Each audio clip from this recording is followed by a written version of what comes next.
अन क्या मौजूदा बैंकिंग व्यवस्था में मानवता जीवित रह सकती है? मौजूदा फिएट करेंसी और ब्याज आधारित बैंकिंग सिस्टम को ध्यान से देखे तो ये एक दास्ता का चक्र है जो कभी खत्म नहीं होता। सरकारें और बैंक नकली पैसा नोट छापते हैं जिसका वास्तविक मूल्य कुछ नहीं होता। जब सरकारें अधिक पैसा छापती है तो मुद्रास्फीति इन्फ्लेशन बढ़ती है और आम आदमी की क्रय शक्ति घटती जाती है।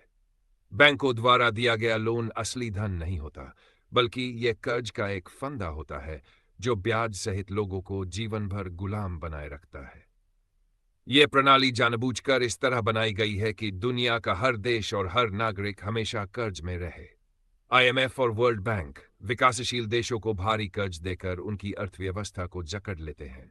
इसका नतीजा यह होता है कि लोग दिन रात मेहनत करते हैं, फिर भी आर्थिक रूप से स्वतंत्र नहीं हो पाते।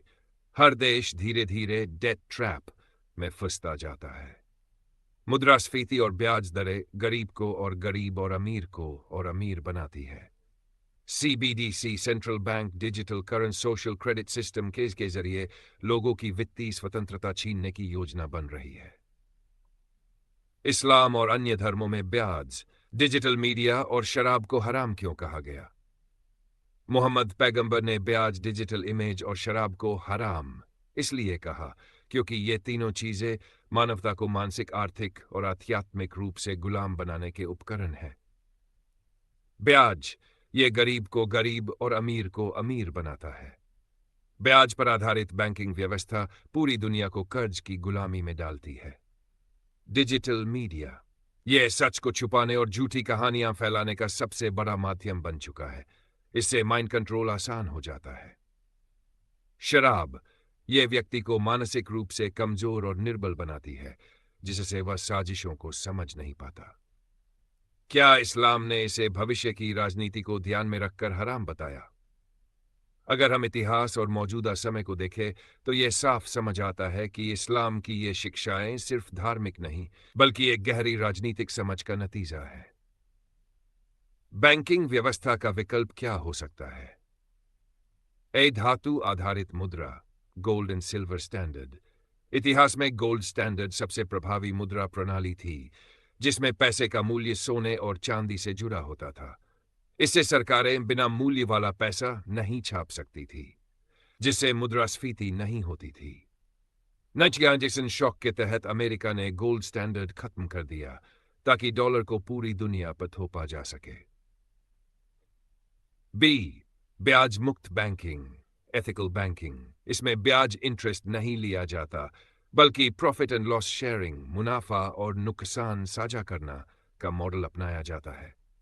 ये नकली पैसे की बजाय असली संपत्ति पर आधारित होती है। रूस, चीन, ईरान और कई मुस्लिम देश अब इस्लामिक बैंकिंग की ओर बढ़ रहे हैं। विकेंद्रीकृत मुद्रा सरकारों और केंद्रीय बैंकों द्वारा नियंत्रित करेंसी की बजाय डिसेंट्रलाइज्ड करेंसी जैसे gold back digital money, bitcoin आदि का विकल्प अपनाया जा सकता है। इससे कोई भी सरकार मनमर्जी से पैसा नहीं छाप सकती और वित्तीय स्वतंत्रता बनी रहती है। लेकिन ध्यान रहे कि बिटकॉइन भी पूरी तरह सुरक्षित विकल्प नहीं है, क्योंकि इसे भी सरकारें अपने नियंत्रण में लेने की कोशिश कर रही है। 4 जनता को इस कागज के नोट के खेल से कैसे जागरूक करें? ए कागजी मुद्रा का असली सच उजागर करें। लोगों को समझाना होगा कि कागज के नोट का कोई असली मूल्य नहीं है। सरकारें कब और कैसे मनमाने ढंग से पैसे छापती है, यह बताना जरूरी है। लोगों को गोल्ड, सिल्वर और बार्टर सिस्टम की ओर लौटने के लिए प्रेरित करें। ब्याज पर आधारित बैंकिंग को नकारें। लोगों को ब्याज मुक्त वित्तीय मॉडल अपनाने के लिए शिक्षित करें। स्थानीय और सामुदायिक लेन देन, लोकल ट्रेड को बढ़ावा दें। सीबीडीसी और कैशलेस सोसाइटी के खतरों को उजागर करें। सरकारें सेंट्रल बैंक डिजिटल करेंसी के जरिए हर इंसान की आर्थिक गतिविधियों को ट्रैक करेंगी। एक बार कैशलेस सोसाइटी लागू हो गई तो लोगों की वित्तीय स्वतंत्रता पूरी तरह खत्म हो जाएगी। डिजिटल गुलामी से बचने के लिए नकदी कैश का अधिक से अधिक उपयोग करें।